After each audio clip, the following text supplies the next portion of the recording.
323 number শিশু আলয়ে রয়েছি।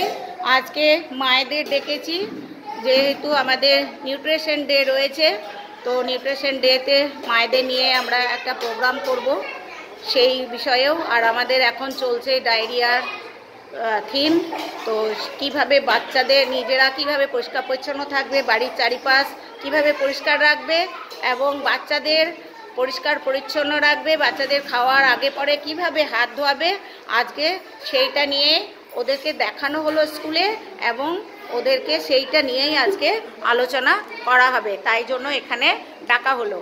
এবং সেই দিন ওদের থিম অনুযায়ী ওদেরও একটা কর্মসূচি থাকবে, ওদের একটা কম্পিটিশন থাকবে, তো সেইটা নিয়েও একটা আমাদের আজকে মায়েদের নিয়ে আলোচনায় এখন বসছি।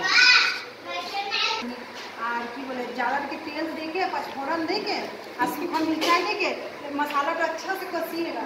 उसके बाद की बोले पटल आलू भूज के जब तक तेल नहीं छोड़ेगा तब तक मतलब भूजते रहेगा। उसके बाद पानी देके फुटा बस তোমার সুজি রেসিপিটা বলো একবার, কি করে বানাবে?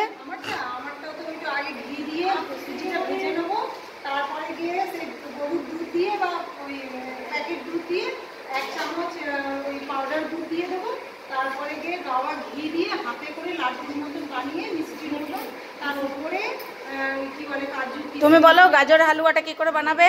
गाजर हलवा को कसेंगे कद्दूकस में, उसके बाद फिर घी देकर के उसको भूनेंगे, भूनने के बाद फिर दूध डालेंगे और मेवा जो रहता है मेवा डाल करके चीनी डाल के उसको कस के भून के घी डाल। Very good. তুমি বলো এবার, এইদিকে ঘুরে বলো, ওই দিকটাই আসছে না।